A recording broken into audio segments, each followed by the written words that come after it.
We live in a society full of dysregulated adults, emotionally dysregulated adults. What do I mean by that? Emotional dysregulation is the inability to regulate or manage one's own emotions in a healthy and appropriate manner. The bad news is that dysregulated people raise dysregulated children, and the cycle goes on and on and on. Learning about emotional regulation, self-regulation is empowering, and it can make you feel better, reduce your stress, it can improve your relationships. If you want to know more about this for yourself and the people around you, stick around to the end of the video because I'm going to give you some ideas about how to get started. Hello and welcome to the Pause First Academy channel. I'm Kim Colegrove. Today we're going to jump into the one skill that every human being needs, and that is self-regulation. I like to think of it as a superpower. And once you understand what it is and you get the hang of it, you'll realize that it really can change everything. It can help relieve stress. It can help alleviate the symptoms of anxiety. It can help you regulate your nervous system, regulate your emotions, which can help balance and control your moods. It can also help you become a person with the ability to respond instead of always being reactive. All right, there are two main parts to your autonomic nervous system, the sympathetic nervous system and the parasympathetic nervous system. The sympathetic nervous system is your body's stress response, the fight, flight, or freeze. Overactivation of the sympathetic nervous system leads to burnout, chronic stress, fatigue, all kinds of issues. I probably don't need to tell you. You know when you're in stress response and how that wears down your biological systems and how that feels.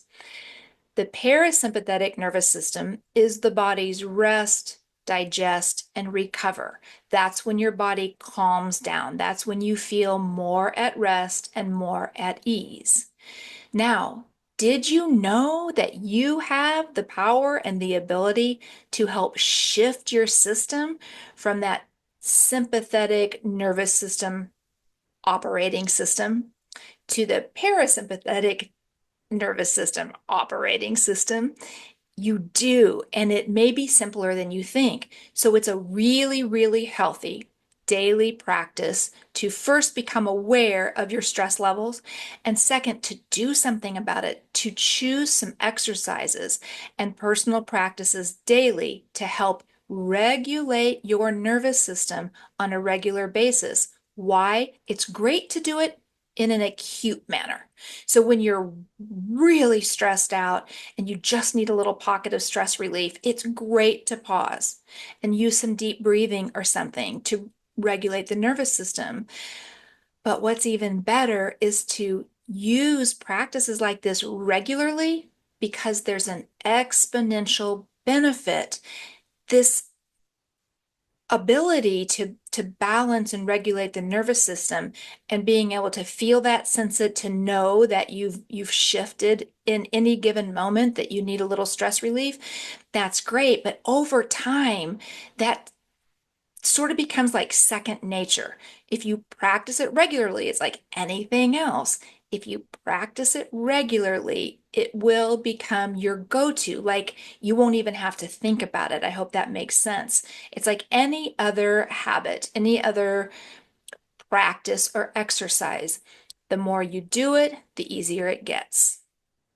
So this is why the number one daily self-care strategy that I recommend to people is self-regulation. Now, closer to the end of the video, I'm going to share some practices and exercises, some ideas for how you can get started with this. But I do truly believe that self-regulation should be at the tippy top of your wellness, health, and self-care practices. The term self-regulation refers to techniques that help you shift your body from a stressed state to a calm one.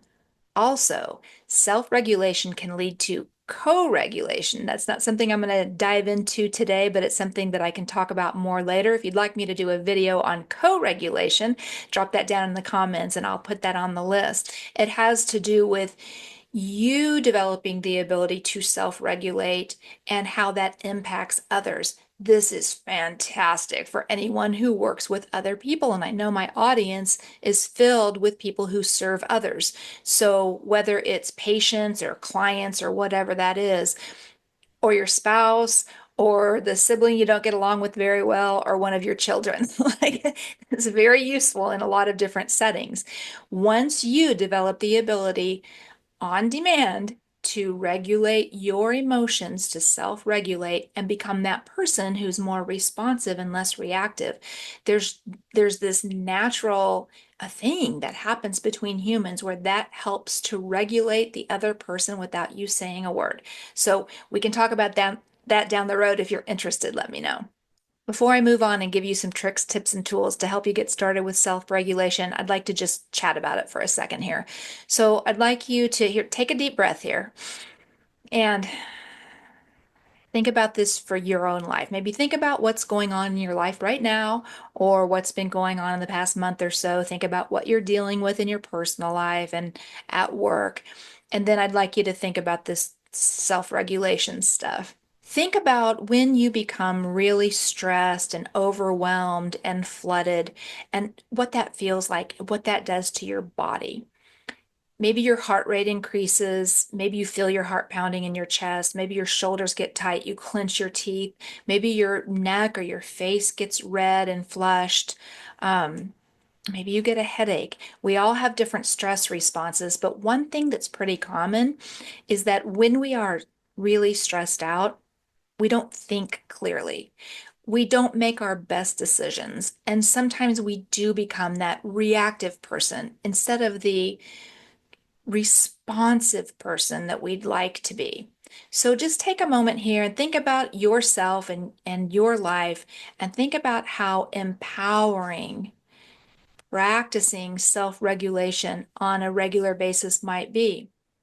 Okay, now I'm going to give you a list of tricks, tips, tools, practices, and habits. After this, I'm going to drill down and I'm going to talk to you about my 3 favorite daily practices that I'm going to recommend. But let's start with this list. All right, breathing exercises, meditation, mindfulness, grounding exercises. If you've ever practiced yoga, you know what a grounding exercise is. Progressive muscle relaxation is a good one. Sleep hygiene is really, really important, both quality and quantity. And I know you hear this all the time. You probably get tired of hearing it. But you know, you're going to be more emotional and more stressed out and more reactive if you walk through life exhausted all the time or sleep deprived. Getting outside and getting in nature, there's a lot of research that supports nature as one of the best stress relievers, and being out in nature automatically, naturally balances your central nervous system. Having a good support system, this is so important. Even if you're a little bit more of a hermit or a loner type of a person, I keep surprising myself. The older I get, the more I like being alone. When I was young, I was extremely social. And the older I get, the more I like to be alone. I like my alone time. I have become a little bit of a hermit, but we are pack animals. We are social animals, human beings are, and we need some kind of a support system. So connection with others is important. And believe it or not, this having some kind of a support system can help regulate your nervous system. And then boundary setting. And this is a hard one for a lot of people, but learning to set healthy boundaries and maintaining those boundaries can be huge in terms of regulating your nervous system, because when you are a person who struggles with setting boundaries and so therefore people are always trampling all over your boundaries, it's stressful. It's very stressful and it can really keep your nervous system out of whack. So take a look at this list, maybe jot down or make a mental note of 2 or 3 of them that you might be interested in, and then drop down in the comments below and let me know if you'd like me to do videos on any of these. I already have videos. Go back and scroll through my videos. I already have videos that talk about meditation, mindfulness, and breathing. I have a mini course right here on YouTube on each one of those topics and some other videos as well. So if you'd like to get started with those, be sure and scroll through the videos. Okay, now we're getting down to my recommendations. These are the three personal practices that I highly recommend. These are my favorites. These are practices that I've been teaching to others for about 2 decades, 15 years professionally. They're evidence-based practices, and these are the ones I recommend you start with. Breathing, meditation, and mindfulness. I could literally talk all day about these personal practices. I want you to remember they're science-backed. So, for example, breathing. Research tells us that just a minute or two of slow, deep breathing can reset the nervous system.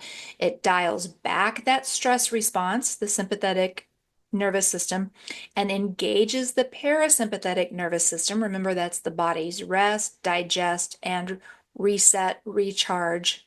And it only takes a couple of minutes of a breathing exercise to initiate that change. And that is a measurable, quantifiable, physiological improvement.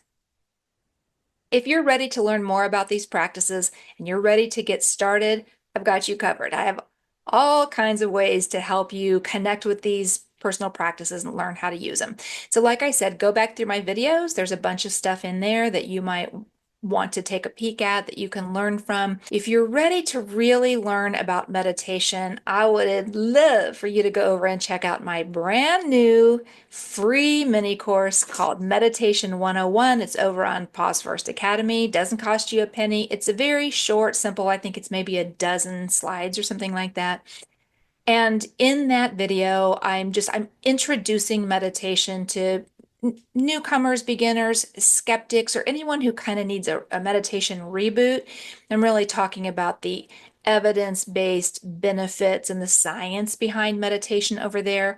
So if you're interested in that, go over to Pause First Academy, just sign up, grab that free course, and it's yours. You can take it as many times as you want. And if you're really ready to start meditating, I have just reopened one-on-one coaching. I haven't done this forever. I'm kind of getting back to my roots. When I first started teaching meditation professionally in January, February of 2011, I worked with a lot of private clients. I taught small classes and worked with a lot of private clients, and I loved it. But then I got too busy and I haven't done it for a long time. But I've reopened that. So if you really want to learn about meditation, if you need someone to help you find an approach and a technique that works for you and your life, because I think one of the main reasons why people give up on meditation is because they try it a time or 5 or 6 times and they feel like they can't do it, they're not doing it right, and they bail out.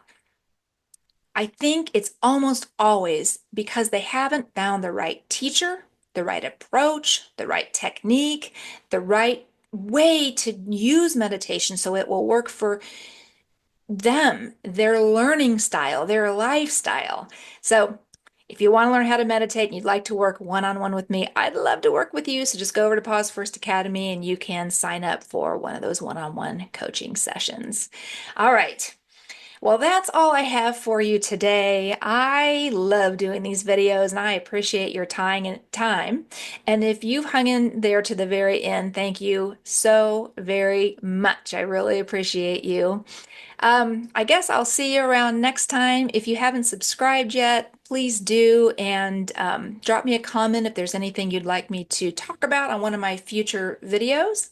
And get connected with me over on Pause First Academy. Did you know that I have a free members community over there? Doesn't cost you a dime. Go check it out. All right. Well, that's it for today. Thanks for your time, and I will see you next time.